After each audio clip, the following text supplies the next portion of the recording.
Sarah Chen had worked at Rosie's Diner on Chicago's North Side for 6 years. She'd started as a busser at 23, worked up to server, and had become one of the most reliable staff members. The work was demanding, long hours on her feet, dealing with difficult customers, managing multiple tables during rushes, but she was good at it and the tips were decent. It was a Tuesday afternoon, the lull between lunch rush and early dinner. Sarah was wiping down tables when two men walked in, one elderly and frail, one younger and well-dressed. They sat in Sarah's section, booth 7 by the window. Sarah approached with menus and water glasses. "Good afternoon, gentlemen. Welcome to Rosie's. Can I start you off with something to drink besides water?" The younger man, maybe mid-30s, wearing khakis and a button-down shirt, spoke immediately. "Coffee for both of us, black, and we're ready to order. He'll have the soup and salad. I'll have the burger and fries." Sarah noticed the elderly man hadn't spoken, hadn't even looked at the menu. He sat hunched over, looking down at his hands which trembled slightly on the table. "Sir?" Sarah addressed the elderly man directly. "Is soup and salad okay with you, or would you like to see the menu?" The younger man answered before the elderly man could speak. "He's fine with soup and salad. He doesn't eat much anymore. Age, you know. Diminished appetite." Something about the interaction felt off to Sarah, but she couldn't pinpoint why. She smiled and took the menus. "I'll get that right in for you." As she walked away, she glanced back. The younger man was talking to the elderly man in what looked like a stern, controlling manner. The elderly man looked scared, shrinking into himself. Sarah had worked in restaurants long enough to recognize various relationship dynamics: couples arguing, parents disciplining children, friends joking around. This didn't fit any normal pattern. This looked like dominance and fear. She put in their order and brought coffee. As she set down the cups, she noticed the elderly man's wrist was bruised, the kind of bruising that came from being grabbed hard. He also looked malnourished, his clothes hanging loose on a frame that had clearly lost significant weight recently. "Is there anything else I can get you?" Sarah asked. "We're fine," the younger man said quickly. "Just bring the food when it's ready." Sarah returned to her other tables but kept watching booth 7 peripherally. The younger man dominated the conversation, or rather, monologue. The elderly man sat silently, occasionally nodding, looking down at the table, not making eye contact with anyone. When the food arrived, Sarah noticed the elderly man barely ate. He picked at his soup, took a small bite of salad, then seemed to give up. The younger man ate heartily, unconcerned about his companion's lack of appetite. "Sir, is your soup okay?" Sarah asked the elderly man gently. "I can get you something else if you'd prefer." Again, the younger man answered. "It's fine. He's just not hungry. Like I said, diminished appetite." But Sarah noticed the elderly man look at the food longingly, like he wanted to eat but was afraid to. That detail stuck with her. When they finished, or rather when the younger man finished, he signaled for the check. Sarah brought it and placed it in the middle of the table. The younger man pulled out a wallet and extracted a credit card. But as he placed it on the check holder, Sarah noticed something that made her blood run cold. The card had a woman's name on it. Helen Chen. The younger man was white. The elderly man appeared to be Asian, likely Chinese based on features. Helen Chen was clearly a woman's name. None of this made sense. "I'll be right back with your receipt," Sarah said, taking the check holder with the card. She walked to the register, her mind racing. A white man in his 30s paying with a credit card bearing an Asian woman's name, while accompanied by an elderly Asian man who looked terrified and malnourished. Every instinct Sarah had developed over 6 years of observing people in restaurants told her something was very wrong. She looked at the card more carefully. Helen Chen. Expiration date still valid. But who was Helen Chen? Where was she? Why did this man have her card? Sarah made a decision. Instead of running the card immediately, she approached her manager, Tom Rodriguez, who was in the back office. "Tom, I need you to look at something." She showed him the credit card and explained the situation: the elderly man's fear, the bruising, the malnourishment, the younger man's controlling behavior, the credit card with a woman's name. Tom's expression grew serious. "That's concerning. Let me call the police non-emergency line. We need to verify this card isn't stolen." "I think it's more than just card fraud," Sarah said. "I think that elderly man is in trouble. I think he's being abused or exploited." Tom studied her. "You sure? You want to get involved in this?" "I'm already involved. They're sitting in my section. And yes, I'm sure something's wrong." Tom called the police while Sarah returned to the dining room, deliberately taking her time. She told the men there was an issue with the card reader, that it would be just a few more minutes. The younger man looked annoyed. "How long is this going to take? We have places to be." "Just a few more minutes, sir. I apologize for the delay." Sarah noticed the elderly man looked even more frightened now. glancing between the younger man and the exit, like he wanted to escape but was too scared to move. Within 10 minutes, 2 Chicago police officers arrived. Sarah directed them to booth 7. "Gentlemen, I'm Officer Martinez. This is Officer Johnson. We need to speak with you about a credit card fraud concern." The younger man's face went from annoyed to hostile immediately. "What? There's no fraud. That's my card." "Well, my grandmother's card. She lets me use it." "Can you show us identification, please?" Officer Martinez asked. The younger man pulled out his driver's license. "Tyler Henderson." The credit card said Helen Chen. "You said this is your grandmother's card," Officer Johnson said. "Can you explain why a Tyler Henderson is using a card belonging to Helen Chen?" "She's my grandmother. Different last names. She's been in a nursing home for 2 years. She gave me permission to use her card for expenses." The officers looked at the elderly Asian man. "Sir, what's your name?" The elderly man looked terrified, glanced at Tyler, then whispered, "Harold." "Harold Chen." "Chen," Officer Martinez repeated. "Is Helen Chen your wife?" Harold nodded, tears forming in his eyes. "Where is your wife, Mr. Chen?" Before Harold could answer, Tyler jumped in. "His wife died 6 months ago. I'm his grandson-in-law. I've been taking care of him since she passed. He's got dementia, gets confused easily." But Harold shook his head slightly, so subtle Sarah almost missed it. He was contradicting Tyler, but was too scared to do it openly. "Mr. Chen," Officer Johnson said gently, "can we speak with you privately?" Tyler started to object. "He gets confused without me there. He'll say things that don't make sense." "Sir, we need to speak with Mr. Chen alone. Please step outside." Tyler looked furious, but couldn't really refuse without making things worse for himself. He stood and walked outside, shooting Harold a look that Sarah interpreted as a threat. Once Tyler was outside, the officers sat across from Harold. Sarah stayed nearby, officially cleaning a neighboring table but actually listening. "Mr. Chen, we're here to help you," Officer Martinez said gently. Harold looked at the door where Tyler had exited, then at the officers, then started crying. "Please help me, please. He took everything. He took my wife's cards. He took my money. He took my house. He won't let me eat. He locks me in a room. He hurts me. Please help me." The officers exchanged glances. "Where is your wife, Mr. Chen?" "She died 8 months ago. Cancer. After she died, Tyler said he'd help me. He said I couldn't live alone. He moved into my house. Then he started taking things. He made me sign papers. He said I was signing funeral arrangements, but I think I signed away my house. He won't let me leave. He won't let me call anyone. He takes me places sometimes but watches me all the time. Today at this restaurant I thought maybe someone would see. Someone would help." Harold was shaking, crying, clearly terrified, but also desperately relieved to finally be telling someone.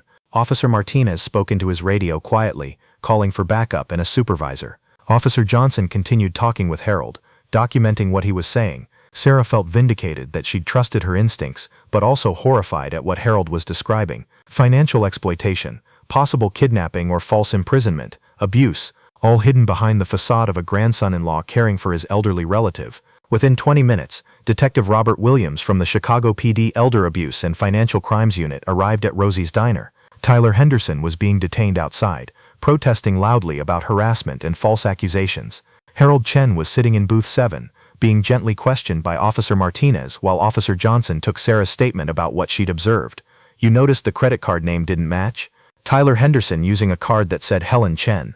That made me look closer at the whole situation, and once I was paying attention, everything seemed wrong." The elderly man looked terrified, malnourished, bruised. Tyler was controlling everything, ordering for him, not letting him speak, rushing him. "My gut told me something was seriously wrong." "Your gut was right," Detective Williams said. "What you've described sounds like elder financial exploitation at minimum, possibly false imprisonment and physical abuse as well. Thank you for noticing and reporting." Detective Williams sat down with Harold Chen and spent the next hour getting his full story. Harold was 81 years old, a retired accountant. His wife Helen had died 8 months ago after a long battle with cancer. Tyler Henderson was not actually related to Harold. He was a neighbor who'd befriended Harold and Helen during Helen's illness, offering to help with errands and tasks. After Helen died, Tyler had convinced Harold, who was grieving and had mild cognitive impairment, that he couldn't live alone safely. Tyler moved into Harold's house temporarily to help, but then Tyler started controlling Harold's finances. He had Harold sign papers supposedly related to Helen's estate, but those papers actually gave Tyler power of attorney and transferred Harold's house into Tyler's name. Tyler restricted Harold's food, claiming it was for his health. He locked Harold in his bedroom at night for safety. He controlled all of Harold's money, Social Security, pension, savings. He isolated Harold from friends and former colleagues. He took Harold's phone and computer. He verbally abused Harold, telling him he was worthless, senile, a burden. "I tried to ask for help once," Harold said, crying. "I tried to tell a mailman something was wrong, but Tyler was right there, and I was too scared. Today when we came to this restaurant, Tyler went to the bathroom. I thought maybe I could tell the waitress something, but then he came back too fast. I didn't know what to do. I was just hoping someone would notice." Sarah had noticed, and she'd acted on what she noticed.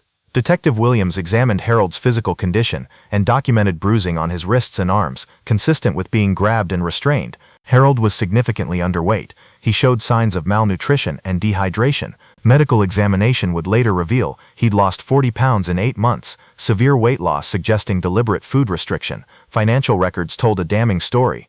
Since Helen's death 8 months ago, over $280,000 had been withdrawn from Harold's accounts, his savings, Helen's life insurance payout, and the sale of stocks Harold had accumulated over decades. The money had gone to Tyler's accounts and had been spent on a new car, expensive electronics, gambling, and luxury purchases. The house Harold had lived in for 35 years, worth approximately $1,650,000, had been transferred to Tyler's name through documents Harold had signed, thinking they were estate paperwork. Harold had essentially been swindled out of his entire life savings and his home while being kept isolated and under control through intimidation, food restriction, and abuse. "This is one of the most extensive elder exploitation cases I've seen," Detective Williams told his supervisor. "Complete financial devastation combined with physical and emotional abuse. If that waitress hadn't noticed and reported, this could have continued until the victim died, which, given his malnourishment and declining health, might have been soon." Tyler Henderson was arrested and charged with elder financial exploitation, theft, fraud, false imprisonment, and elder abuse. He was held without bail given the severity of charges and the amount of money involved. Harold Chen was taken to a hospital for medical evaluation and treatment. He was severely malnourished, dehydrated, and traumatized. He'd need weeks of medical care and then extensive support to recover physically and emotionally. "I don't have anywhere to go," Harold told social workers at the hospital. "Tyler took my house. I don't have any money left. I don't have family. What happens to me now?" Adult Protective Services worked to find Harold emergency housing and to begin the legal process of trying to recover his stolen assets and house. It would be a long, complicated process, but there was hope some of his money could be recovered and the fraudulent house transfer could be reversed. Sarah Chen, no relation to Harold despite sharing a last name, was shaken by what she'd uncovered. She kept thinking about how close she'd come to just running the credit card without questioning it, how easily she could have missed the signs or chosen not to get involved. "You saved that man's life," Tom told her after the police and Harold had left the diner. "You trusted your instincts and you acted. That took courage." "I almost didn't say anything," Sarah admitted. "I thought maybe I was overreacting. Maybe it was none of my business. But something just felt so wrong." The story made local news. Waitress's vigilance exposes elder abuse and exploitation. Reporters wanted to interview Sarah. The diner got attention. But Sarah was uncomfortable with being called a hero. "I just noticed something weird and told my manager," Sarah told a reporter who caught her at work. "Anyone paying attention would have seen the same things I saw." But the reporter pushed back. Would they? Mr. Chen had been living with his abuser for 8 months. He'd been to stores, doctor's offices, probably restaurants before yours. No one else noticed or reported concerns. "What made you different?" Sarah thought about that. "I don't know. Maybe working in restaurants teaches you to read people. You learn to notice body language, relationship dynamics, who's uncomfortable or scared. I saw Mr. Chen's fear. I saw how controlling the other man was. I saw the bruises and how thin Mr. Chen was. And the credit card with a woman's name was the final piece that made me think this isn't right. I need to report this." Detective Williams reached out to Sarah to thank her and to ask if she'd be willing to testify at Tyler Henderson's trial. Sarah agreed. "I want to help make sure that man goes to prison for what he did to Mr. Chen," Sarah said. "I saw Mr. Chen's fear. I can testify about that." The case against Tyler Henderson was strong. Harold's testimony about 8 months of exploitation and abuse, financial records showing massive theft, medical evidence of malnourishment and physical abuse, the fraudulent documents transferring Harold's house, Sarah's testimony about what she'd observed at the restaurant. Tyler's defense tried to claim he'd been legitimately helping Harold, that Harold's cognitive impairment made his testimony unreliable, that the financial transactions were authorized, but the evidence overwhelmed those claims. Tyler Henderson was convicted of all charges and sentenced to 15 years in prison. He was also ordered to pay restitution, though much of the stolen money had been spent and would be difficult to recover. Harold's house transfer was reversed by the court as fraudulent. He got his home back. Some of his stolen money was recovered from Tyler's accounts and assets. Harold would never fully recover financially. Too much had been spent, but he got enough back to live comfortably. Physically and emotionally, Harold's recovery was slower. Months of proper nutrition helped him regain weight and strength. Therapy helped him process the trauma of 8 months of abuse and exploitation, but he remained wary, struggling to trust people, dealing with anxiety and depression. I let this happen, Harold told his therapist, Dr. Jennifer Park. I was stupid. I trusted Tyler. I signed papers without reading them carefully. I let him control me. You were grieving your wife and dealing with cognitive changes that made you vulnerable, Dr. Park said gently. Tyler deliberately targeted you when you were most vulnerable. He used your trust and grief against you. This wasn't your fault. It was his choice to exploit you. Harold slowly began to accept that. He also slowly began to rebuild his life. He reconnected with old friends who'd been cut off by Tyler. He started attending a senior center. He got involved with an elder abuse survivor support group, and he asked to meet Sarah Chen, the waitress who'd noticed and helped him. 3 months after Tyler's arrest, Harold Chen met Sarah Chen at Rosie's Diner. He'd specifically asked to meet there, the place where his ordeal had finally ended, where someone had finally seen him and helped. Harold walked in looking dramatically different from the terrified, malnourished man Sarah had served months ago. He'd regained weight. He stood straighter. He looked healthy, but most striking was his eyes, no longer filled with fear but with life and gratitude. Sarah, Harold said, his voice emotional. Thank you. Thank you for seeing me. Thank you for noticing something was wrong. Thank you for calling the police. You saved my life. Sarah felt tears in her eyes. Mr. Chen, I'm so glad you're okay. I'm so glad you're safe now. They sat in booth 7, the same booth where Sarah had served Harold and Tyler months ago. But this time, Harold sat relaxed, smiling, free. I thought I was going to die in that situation, Harold told Sarah. Tyler was getting more controlling, more abusive. I was so weak from not eating enough. I was so depressed and hopeless. I thought about ending my life, honestly. But then that day when I came here with Tyler, I saw you notice me, really notice me. I saw you looking concerned, and I barely dared to hope, that maybe you'd see something was wrong. He wiped tears from his eyes. When the police came, I was terrified Tyler would talk his way out of it, that I'd be sent back home with him and he'd punish me for whatever I'd done to attract attention. But the officers separated us and asked me privately if I was okay, and I finally told someone the truth. That was the scariest and bravest thing I've ever done. Sarah reached across the table and squeezed Harold's hand. You were so brave, and I'm sorry it took so long for someone to notice. You were suffering for 8 months before I saw you. I wish someone had helped you sooner. But you did help me when it counted. I might not have survived much longer. Tyler was getting more violent. My health was declining. You literally saved my life, Sarah. They talked for over an hour. Harold told Sarah about his recovery, about getting his house back, about reconnecting with his life. Sarah told Harold about how the experience had changed her, made her more aware of vulnerable people, made her realize that paying attention to others really mattered. I want to do something, Harold said. I want to use what happened to me to help other elderly people. So many seniors are being exploited and abused, and no one notices. I was one of the lucky ones. You noticed. But how many aren't so lucky? Sarah had been thinking about the same thing. I've been researching elder abuse since your case. The statistics are terrible. Millions of elderly people exploited financially every year. Most cases never get reported or caught, and people like me, retail workers, restaurant staff, bank tellers, we see elderly people all the time, but we're not trained to recognize abuse signs. An idea began forming between them. What if they created a training program for retail and service workers to recognize and respond to signs of elder financial exploitation and abuse? You could teach them what to look for, Harold said. The signs you noticed with me, the controlling companion, the fear, the credit card name not matching. Service workers are uniquely positioned to notice these things, and you could teach them why it matters, Sarah added. Share your story.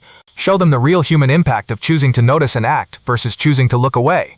They decided to develop the program together, a retail worker from a diner and an elderly abuse survivor, partnering to protect other vulnerable seniors.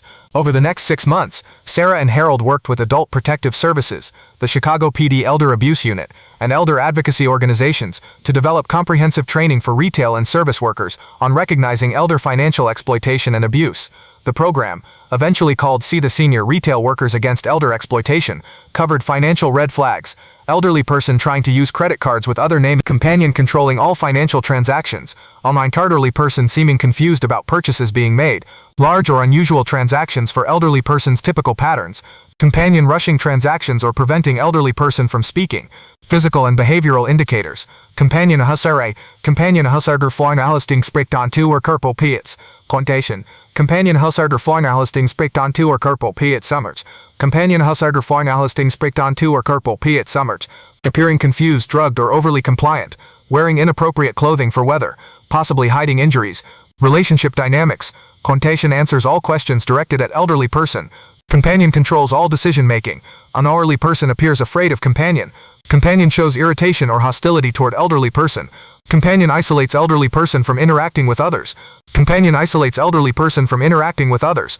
Try to speak with elderly person privately if possible. Document what you observe in detail. Report concerns to manager and potentially law enforcement. Understand you're not investigating. You're reporting concerns for professionals to assess. Know that reporting a concern that turns out to be unfounded is better than ignoring a real abuse situation. Sarah and Harold pilot tested the training at Rosie's Diner and several other Chicago restaurants. The feedback was positive. Workers appreciated practical, specific guidance on what to look for and what to do. Before this training, I might have noticed something seemed off but wouldn't have known what to do about it, said Maria Rodriguez, a server at another diner. Now I know what specific red flags to watch for, and I know I should report concerns to my manager and potentially police. That's empowering. The program expanded beyond restaurants to other retail environments where workers interacted with elderly customers, grocery stores, pharmacies, banks, hardware stores, clothing stores. Any place where elderly people shopped or conducted business was a potential location where abuse might be visible to trained observers. Major retail chains in Illinois began implementing the training. Within 2 years, over 15,000 retail and service workers had completed See the Senior training.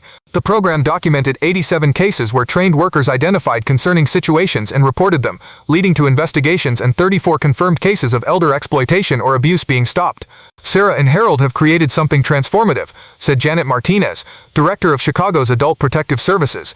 Retail workers see elderly people every day in their natural environments. They're uniquely positioned to notice concerning patterns or situations. But until this training existed, they didn't know what to look for or what to do about it. Now they do.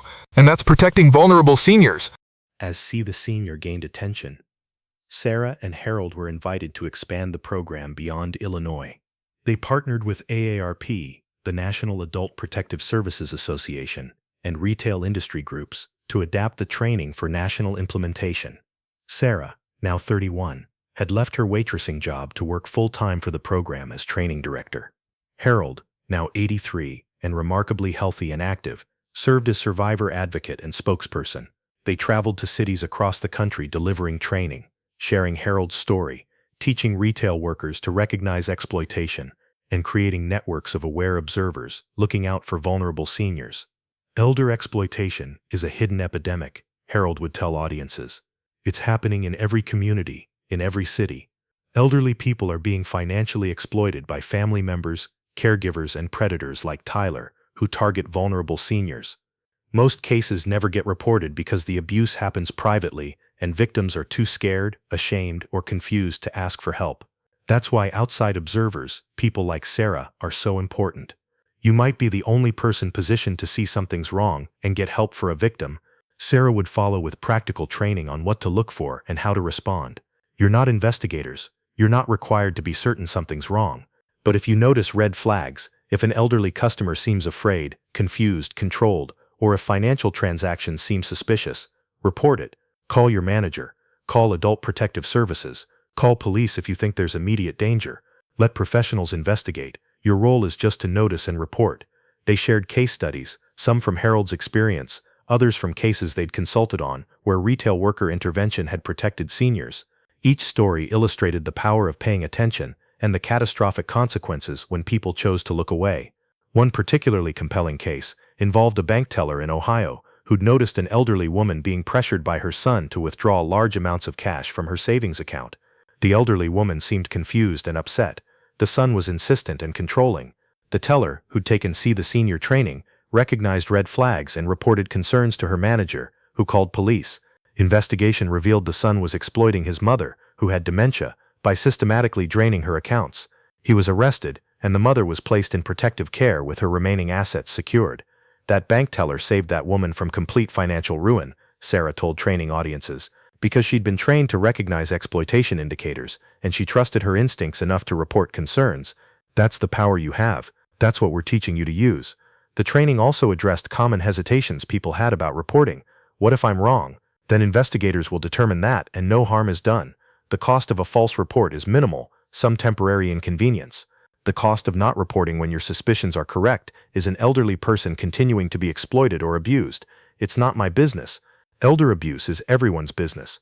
We all have a responsibility to protect vulnerable people in our communities. If you see concerning signs, it becomes your business to report so professionals can help. The elderly person will get mad at me. Maybe, but they might also be relieved someone noticed and helped. Even if they initially resist, intervention protects them from continued exploitation. Their short-term anger is worth their long-term safety. I don't want to get involved. You're already involved by virtue of witnessing concerning behavior.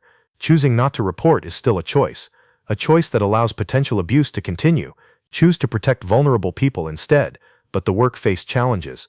Some retailers were reluctant to implement the training, viewing it as outside their employees' responsibilities or worrying it would create liability issues. We're in the business of selling products, not social work, argued Gerald Foster, a retail industry representative at a conference. Asking cashiers and salespeople to scrutinize customers for abuse signs creates legal risks. What if an employee makes a false accusation? What if they're wrong and we're sued for defamation or discrimination? Sarah and Harold addressed these concerns by emphasizing that reporting suspicions to appropriate authorities, not making accusations directly to customers, was what they were teaching. We're not asking workers to confront suspected abusers, Sarah explained. We're asking them to notice concerning signs and report to managers, who can contact Adult Protective Services or law enforcement. The legal liability for investigating falls on those agencies, not on retailers. They also highlighted the reputational benefits for companies that demonstrated commitment to protecting vulnerable customers. Customers want to shop at businesses that care about their well-being, Harold pointed out. Implementing this training shows you're committed to protecting seniors. That's good for business and good for communities. Another challenge was addressing the reality that not all controlling behavior toward elderly people was abuse. Sometimes family members or caregivers were acting in elderly people's best interests, managing finances for someone with dementia, or making medical decisions for someone who couldn't. How do we distinguish between appropriate caregiving and exploitation? Workers would ask in training sessions. Look for fear, Sarah would explain. If the elderly person seems afraid of their companion, that's concerning. Look for signs of physical neglect or abuse. Look for financial transactions that seem to benefit the companion rather than the elderly person. Look for the elderly person trying to communicate that something's wrong. Not every elderly person with a caregiver is being exploited, but certain patterns suggest exploitation rather than appropriate care.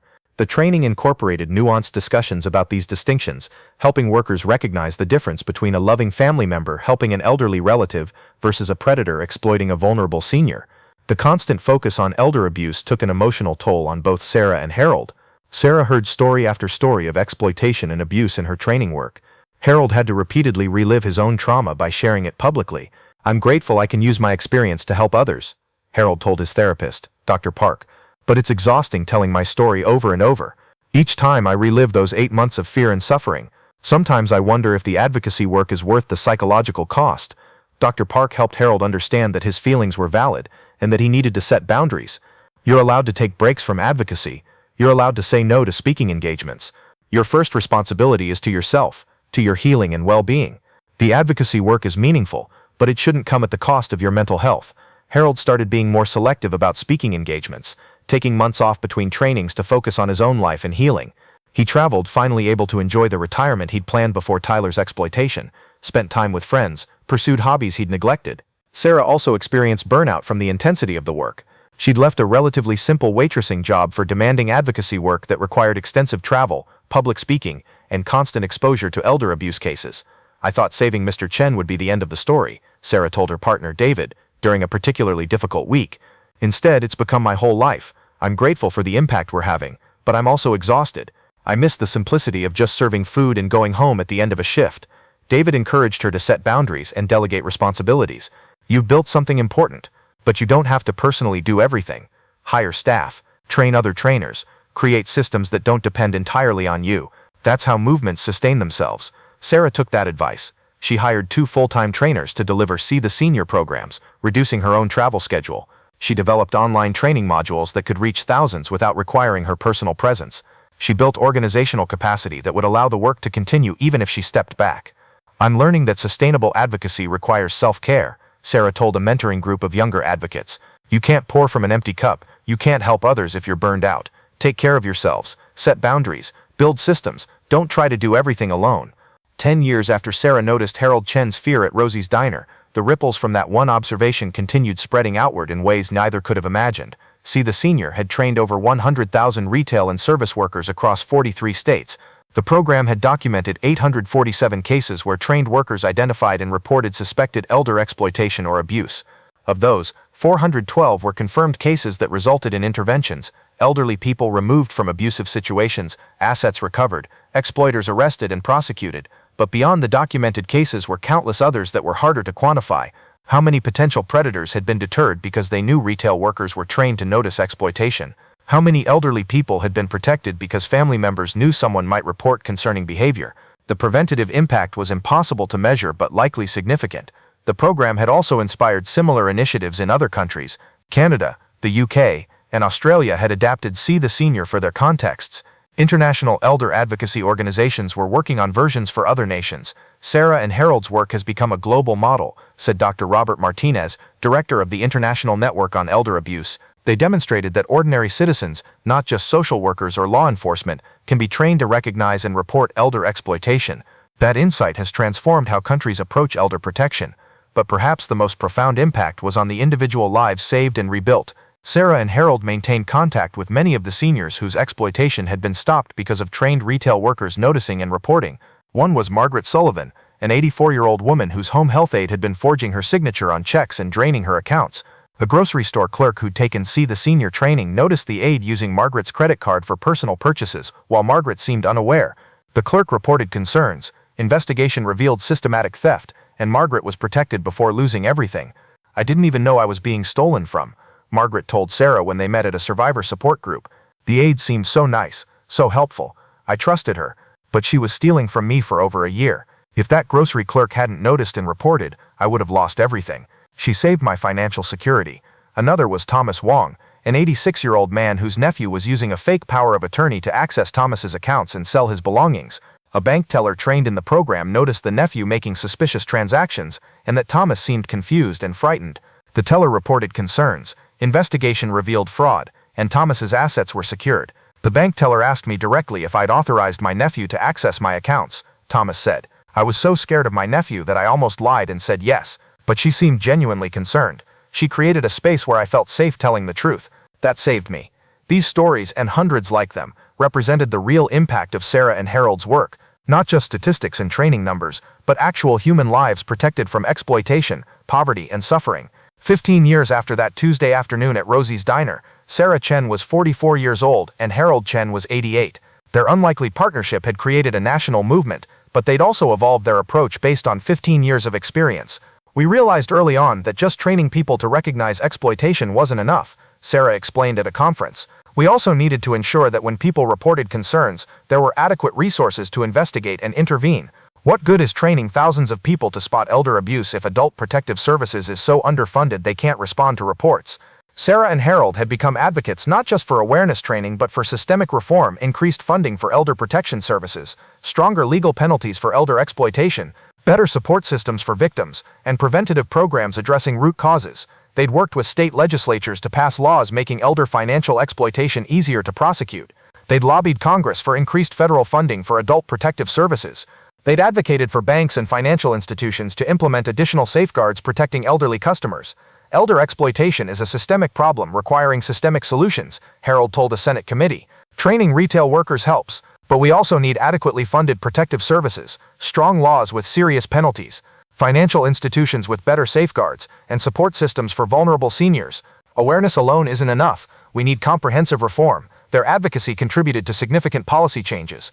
The Elder Financial Protection Act, passed at the federal level, increased penalties for elder exploitation, required financial institutions to implement protective measures, provided grants to states for elder protection programs, and established a national elder abuse hotline. Sarah and Harold have been instrumental in these reforms, said Senator Patricia Morrison, who'd sponsored the legislation. They combined Sarah's practical experience as a frontline worker with Harold's powerful survivor testimony to make a compelling case for change. They didn't just raise awareness, they pushed for concrete policy solutions. That's transformative advocacy. But even as they celebrated policy victories, Sarah and Harold remained focused on the human level, the individual seniors being exploited right now who needed help. "Policy changes take time," Sarah said. "While we're working on systemic reform, there are elderly people suffering today. That's why we continue the training work, because every retail worker we train might notice the next Harold and save a life while we're waiting for broader changes." Beyond their advocacy work, Sarah and Harold had built meaningful personal lives that provided balance and fulfillment outside of elder protection work. Sarah had married David, a high school teacher, 5 years after starting the See the Senior program. They had 2 children, Emma, age 7, and Lucas, age 5. Sarah cherished the normalcy of family life after intense advocacy work. "My kids know mommy helps elderly people stay safe," Sarah told an interviewer. "But they don't know all the details about exploitation and abuse. I want them to have normal childhoods. I want to be present for them, not consumed by work. That balance is important." Sarah had also returned to restaurant work part-time, waitressing 2 shifts a week at a local cafe. It kept her grounded, reminded her of where the work had started, and gave her a break from the intensity of advocacy. "I love the simplicity of serving food," Sarah explained to colleagues who were surprised she still waitressed. "Taking orders, bringing food, chatting with customers. It's straightforward and human. It reminds me why I notice people, why I care about their well-being. And honestly, after spending days training hundreds of people or testifying at legislatures, there's something deeply satisfying about the simple act of bringing someone a good meal and a smile." Harold had built a rich life as well. At 88, he remained remarkably healthy and active. He'd reconnected with his love of painting, a hobby he'd abandoned during his marriage, but rediscovered in recovery. He volunteered as a docent at the Chicago Art Institute. He played chess at a senior center. He had a close circle of friends. He traveled extensively. "I'm living the retirement I should have had 15 years ago," Harold told Sarah during one of their regular lunches, "before Tyler stole those years from me. But I've reclaimed my life. I'm happy. And I'm using my experience to help others, but I'm not letting it consume me. That's healing, being more than just a survivor." Harold had also, surprisingly, found companionship. He'd met Ruth, a 79-year-old widow, at the senior center. They'd become close friends and eventually partners, though they maintained separate homes. "I wasn't looking for another relationship," Harold admitted. "After Helen, and then the trauma with Tyler, I thought I was done with that part of life. But Ruth is wonderful. We have fun together. We support each other. It's a beautiful, unexpected gift." Sarah was thrilled to see Harold thriving. 15 years ago, you were trapped, terrified, malnourished, thinking you'd die in that situation. Now look at you. You're healthy, happy, in a relationship, painting, traveling, making a difference. That's incredible, Harold. "It's because of you," Harold said. "You noticed me when I needed someone to notice. You saved my life. Everything I have now exists because you cared enough to pay attention and act." But their work also required them to address uncomfortable truths about elder exploitation that many people didn't want to acknowledge. One was that most elder exploitation was perpetrated by family members, not strangers. "We like to imagine predators as external threats," Sarah explained at a training, "strange caregivers or con artists. But the reality is that most elder exploitation is committed by family, adult children, grandchildren, nieces and nephews, even spouses. People who have access, who have trust, who know the elderly person's financial situation." This reality made reporting more complicated. Retail workers might recognize that an adult child was exploiting their elderly parent, but feel uncomfortable reporting family dynamics. "It's not my place to interfere in family matters," they'd say. "But exploitation is exploitation regardless of the relationship," Harold would respond. "My situation would have been no less abusive if Tyler had actually been my grandson instead of a neighbor pretending to help." Family relationships don't justify theft or abuse. If you see signs that an elderly person is being exploited by a family member, that requires reporting just like exploitation by a stranger. Another difficult truth was that some elderly people resisted help even after exploitation was revealed. "Why do victims sometimes defend their exploiters?" trainees would ask. Sarah and Harold explained the complex dynamics. Victims might be embarrassed or ashamed. They might feel responsible for being exploited. They might depend on their exploiter for care and fear being alone. They might love their exploiter, especially if it's a family member, despite being harmed. They might not fully understand they're being exploited, especially if they have cognitive impairment. These factors make it hard for victims to accept help. "I was like that," Harold admitted. "Even after telling police about Tyler's abuse, part of me felt guilty. I trusted him. I'd signed those papers. I felt stupid and responsible. It took time and therapy to understand that I'd been deliberately manipulated by someone who targeted my vulnerability." Victims need patience and support, not judgment. They also addressed the intersection of elder exploitation with other issues: poverty, racism, immigration status, disability. "Elder exploitation doesn't affect all seniors equally," Sarah explained. "Elderly people with fewer resources, people of color, immigrants, people with disabilities, they're often more vulnerable and have fewer options when exploited. We need to understand these disparities and ensure our interventions are equitable." Harold added his perspective. "I was lucky in some ways. I spoke English fluently. I had a house and resources that could be recovered. I was cognitively capable of testifying. Many elderly exploitation victims don't have those advantages. We need to ensure our systems protect all vulnerable seniors, not just ones who fit certain profiles." These nuanced conversations elevated the training beyond simple checklists into deeper understanding of elder exploitation's complexities. As Sarah and Harold aged and thought about succession, they focused on developing younger advocates who could carry the work forward. They created a fellowship program that brought young professionals into elder protection work. Fellows spent a year learning about exploitation, developing prevention strategies, conducting trainings, and working directly with survivors.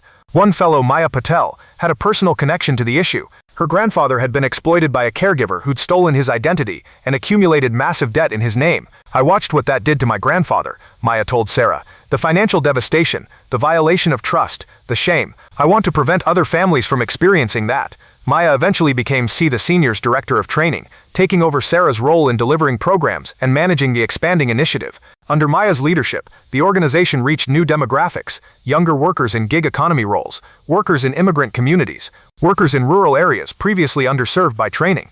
Another fellow, Marcus Johnson, developed a technology solution, an app that provided elder exploitation education and made it easy for concerned individuals to report suspicions anonymously. Not everyone is comfortable making direct reports, Marcus explained. An app provides a low-barrier way to report concerns while ensuring those reports reach appropriate authorities. The app, called Senior Shield, was downloaded over 300,000 times. It led to thousands of reports to adult protective services and financial institutions about potential exploitation. The next generation brought innovations and fresh perspectives while honoring the foundational work Sarah and Harold had built. They expanded focus beyond just recognition to prevention, addressing social isolation, financial literacy for seniors, family communication about aging and finances, and community connection programs. Sarah and Harold taught us to recognize exploitation when it's happening, Maya told her team, but we also need to prevent it from happening in the first place. That means addressing loneliness, helping seniors protect themselves, strengthening family relationships, and building communities where exploitation is harder to hide. 20 years after Sarah noticed Harold's fear at Rosie's Diner, they were jointly awarded the Presidential Citizens Medal for their work protecting vulnerable elderly Americans from financial exploitation and abuse. At the White House ceremony, Sarah was 49 and Harold was 93, remarkably healthy and still active in advocacy despite his age. 20 years ago, the president said, Sarah Chen was a waitress who noticed something wrong, an elderly man who appeared frightened and malnourished, being controlled by someone using a credit card with a woman's name. Sarah trusted her instincts and reported her concerns. That decision saved Harold Chen from continued exploitation and abuse. But Sarah and Harold didn't stop there.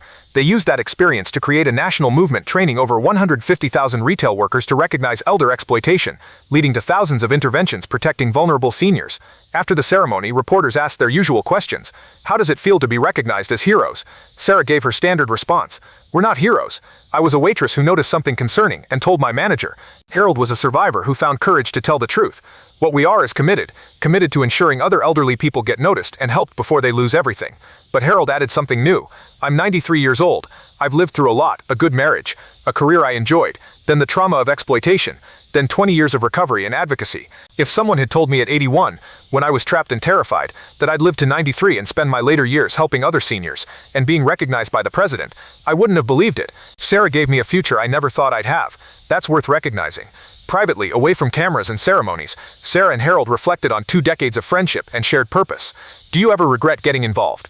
Harold asked Sarah over dinner after the White House event. Your life would have been simpler if you just served me lunch and moved on. Sarah shook her head. I wouldn't change anything.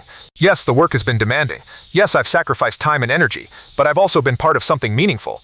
I've helped create systems that protect vulnerable people. I've met incredible people like you. I've made a difference. That matters more than an easier life. You saved more than just me, Harold said. You saved the thousands of people whose exploitation has been stopped because of workers you trained. You changed how society thinks about and responds to elder exploitation. That's legacy, Sarah. We did it together, Sarah corrected. Your willingness to share your story, to use your trauma to educate and inspire, that's what made the training powerful. People don't just learn checklists from us. They learn why it matters by hearing what you experienced. We're partners in this, always have been. As Sarah and Harold looked toward the future, they recognized significant challenges remained. Elder exploitation continued to be vastly underreported and underprosecuted. As the population aged, the number of potential victims grew. Technology created new exploitation methods, online scams, identity theft, cryptocurrency fraud targeting seniors unfamiliar with digital finance. We've made progress, Sarah told a strategic planning meeting of See the Senior staff and board. But elder exploitation is growing faster than our interventions. We need to scale up dramatically. We need technology solutions. We need better laws. We need adequate funding for protective services. We need a comprehensive national strategy, Harold added, and we need to change cultural attitudes about aging. As long as society views elderly people as less valuable, as burdens, as diminished, exploitation will continue. We need to challenge ageism at every level. We need to ensure elderly people are treated with dignity and respect. That's foundational to protection. They outlined priorities for the next decade, training 500,000 additional retail workers, expanding technology tools for reporting and prevention, developing specialized training for financial institutions, creating prevention programs addressing social isolation, building survivor leadership and peer support networks, conducting research on exploitation patterns and effective interventions, addressing intersections with other vulnerabilities, disability, poverty, immigration status. This is a marathon, not a sprint, Maya Patel told the team. Sarah and Harold have been running this marathon for 20 years. Now it's our turn to carry it forward.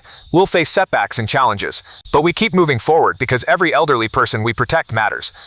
25 years after that Tuesday afternoon at Rosie's Diner, Sarah Chen, now 54, and Harold Chen, now 98, sat together at booth 7 of the diner, marking the anniversary of the day their lives had intersected and changed. Rosie's Diner had remained largely unchanged. The same red vinyl booths, the same checkered floor, the same menu with classic American comfort food. Sarah no longer worked there. She was now executive director of See the Senior, overseeing a national organization with 30 staff members and a multi-million-dollar budget. But she still visited regularly, finding comfort in the familiar space. Harold, remarkably, was still healthy and active at 98. He'd outlived statistical life expectancy by over a decade, attributing his longevity partly to having purpose through advocacy work. 25 years, Harold said, shaking his head. It feels like yesterday and like a lifetime ago simultaneously. I remember the moment I noticed something was wrong, Sarah said. You and Tyler sitting right here in this booth, him ordering for you, you looking so scared and thin. The credit card with a woman's name, every instinct telling me something wasn't right, and you trusted those instincts, Harold said. You didn't ignore them or talk yourself out of acting. You noticed, and you did something about it. That choice saved my life, Sarah. Everything I've had these past 25 years, reconnecting with friends, painting, traveling, meeting Ruth, doing advocacy work, just living, all of it exists because you cared enough to pay attention. Sarah felt tears in her eyes. And you used that second chance to protect thousands of other seniors. You shared your story even when it was painful. You helped create systemic change. You transformed your trauma into purpose. That's extraordinary, Harold. They sat in comfortable silence, two people bound together by one observation, one moment of caring, 25 years of partnership. What do you want people to remember? Sarah asked Harold. About your story, about our work, about what we've tried to build. Harold thought carefully. I want people to remember that elderly people matter, that we deserve dignity, respect, and protection, that exploitation isn't inevitable. It can be prevented if people pay attention and act. And I want people to remember that it's never too late. I was exploited starting at 81. I was rescued at 81. I started advocacy work at 81. I found love again at 85. I've lived 17 years since Tyler's arrest. 17 good years. Age doesn't mean your life is over. Age doesn't diminish your worth. Age doesn't eliminate possibilities. He looked at Sarah. And I want people to remember you. The waitress who noticed, who cared, who acted. Because that's what changes lives. Ordinary people choosing to pay attention and do something about what they see. You weren't law enforcement or a social worker. You were a waitress. But you had compassion and courage. That was enough to save a life and spark a movement. I just noticed something wrong, Sarah said. Anyone could have done what I did, but most people don't, Harold replied. That's the point. Most people look away. Most people don't want to get involved. Most people tell themselves it's not their business. You didn't do that. You noticed, and you acted despite being uncertain, despite potential awkwardness, despite it being easier to just ignore. That choice, to care, to get involved, to act, that's what heroism looks like in everyday life. Harold Chen passed away peacefully in his sleep at age 99, 27 years after Sarah Chen had noticed his terror at Rosie's Diner and saved his life. His memorial service was attended by hundreds of friends he'd maintained and reconnected with, fellow advocates he'd worked alongside, survivors he'd inspired, retail workers he'd trained, and Sarah, who'd become family over nearly 3 decades of friendship and shared purpose. Sarah gave the eulogy, her voice steady despite profound grief. 27 years ago, I was a waitress serving what seemed like a routine lunch, an elderly man and a younger companion. Nothing remarkable, except something felt wrong. The elderly man looked terrified. He was painfully thin. He had bruises. His companion was controlling. And the credit card name didn't match anyone at the table. Sarah paused. I could have ignored those signs. I could have told myself it wasn't my business. I could have just served lunch and moved on to the next table, but I didn't. I trusted my instincts and reported my concerns. That decision saved Harold Chen's life. She looked at the crowd, but what Harold did with that saved life is what really matters. He could have quietly recovered and lived out his remaining years in peace. Instead, he chose to go public. He chose to share his painful story to educate others. He chose to use his trauma to protect other vulnerable seniors. For 27 years, Harold was a fierce advocate. He trained thousands. He influenced policy. He inspired survivors. He changed how society recognizes and responds to elder exploitation. Sarah's voice grew emotional. Harold gave me those 27 years as a gift. He used every one of them to make a difference. He proved that age doesn't limit impact. He was advocating into his 90s, still traveling, still speaking, still fighting to protect vulnerable elders. He lived with purpose, joy, and determination. That's how you honor a second chance at life, by using it fully and meaningfully. She paused. Harold used to say I saved him, but he saved me too. He showed me that one moment of paying attention could change everything. He taught me that ordinary people have extraordinary power to protect vulnerable individuals. He gave my life purpose and meaning I never would have found otherwise. I'm grateful every day that I noticed him 27 years ago, and I'm grateful for every year of friendship, partnership, and shared mission since then. After the service, survivors whose protection had been directly or indirectly linked to Harold's advocacy shared memories. The elderly woman whose bank teller had noticed exploitation signs after taking See the Senior training. The elderly man whose grocery store clerk had reported concerns. The elderly woman whose pharmacist had identified financial abuse. Dozens of lives saved because Harold had used his own suffering to train others to recognize and respond to exploitation. In Harold's will, he left his estate, the house and recovered assets plus savings accumulated from speaking fees and book royalties, to See the Senior to continue the work he and Sarah had built. He also left a letter to be read at the organization's board meeting. To the board and staff of See the Senior, if you're reading this, I've passed on. I hope I made it to at least 100. That was my goal. I want you to thank you all for carrying forward work that has been the defining purpose of the last 27 years of my life. 27 years ago, I was trapped in an abusive, exploitative situation. I thought I would die there. I thought no one saw me, no one cared, no one would help, but Sarah Chen noticed me. She saw my fear and my suffering. She trusted her instincts. She reported her concerns. She saved my life. I was given a second chance at age 81. I got 27 years. I never thought I'd have. I could have spent them quietly enjoying retirement. But I felt compelled to use those years to ensure other elderly people got noticed and helped before they lost everything like I almost did. Elder exploitation is a pervasive crime that destroys lives.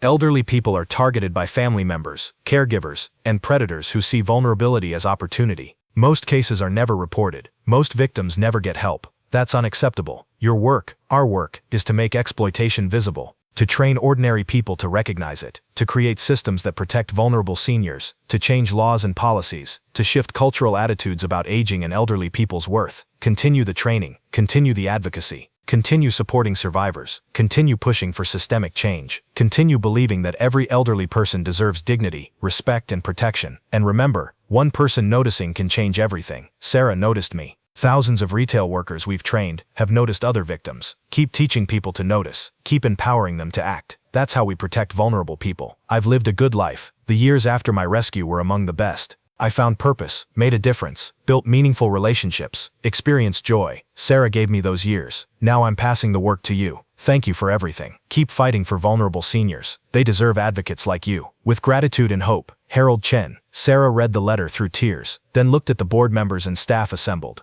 Harold's legacy lives on in every retail worker trained, every policy changed, every survivor protected. We carry his work forward. We honor his memory by continuing to notice vulnerable people and act to help them. Sarah Chen retired from See the Senior at age 60, after 27 years leading the organization she and Harold had built. By then, the program had trained over 400,000 retail and service workers across all 50 states, documented 3,847 cases where trained workers identified and reported suspected elder exploitation, contributed to over $200 million in recovered stolen assets, influenced elder protection legislation in 43 states, inspired similar programs in 12 other countries, protected thousands of vulnerable seniors from exploitation and abuse. But Sarah's proudest achievement wasn't the statistics, it was the individual lives changed. Every elderly person who'd been noticed, believed, and protected. Every retail worker who'd been empowered to act. Every survivor who'd found hope through Harold's story. On the 27th anniversary of noticing Harold at Rosie's Diner, Sarah returned to Booth 7 one final time before her retirement. She ordered coffee and sat in the same spot where Harold had sat so many years ago, trapped and terrified, hoping someone would notice. She thought about the choice she'd made that Tuesday afternoon, to trust her instincts, to report concerns, to get involved when it would have been easier to look away. That one choice had defined her life for nearly 3 decades, had created a movement, had saved thousands of lives. "Thank you, Harold," Sarah whispered, looking at the booth where everything had started. "Thank you for letting me save you. Thank you for using your second chance to save so many others. Thank you for 27 years of friendship and purpose. Thank you for showing me what one moment of caring can become." Sarah finished her coffee and left Rosie's diner for the last time, knowing that the work would continue. Maya Patel and her team would carry it forward. New generations of advocates would train new generations of retail workers. Vulnerable seniors would continue being noticed, protected, and valued. 27 years. One observation. 2 lives changed. Thousands more protected. One waitress who noticed. One elderly man who was seen. One moment that sparked a movement. That was enough. More than enough. Everything. This story is dedicated to every retail worker, server, cashier, and service professional who pays attention to the customers they serve, who notices when something seems wrong, and who has the courage to report concerns about vulnerable elderly people. Your vigilance protects those who cannot protect themselves. And to every elderly person experiencing exploitation or abuse, you deserve better. It's not your fault, and there are people who will help you if you can find a way to tell someone what's happening. Thank you very much for listening. Please let us know what you think of this story in the comments. Don't forget to like the video and subscribe to the channel. Turn on notifications so you don't miss any other videos.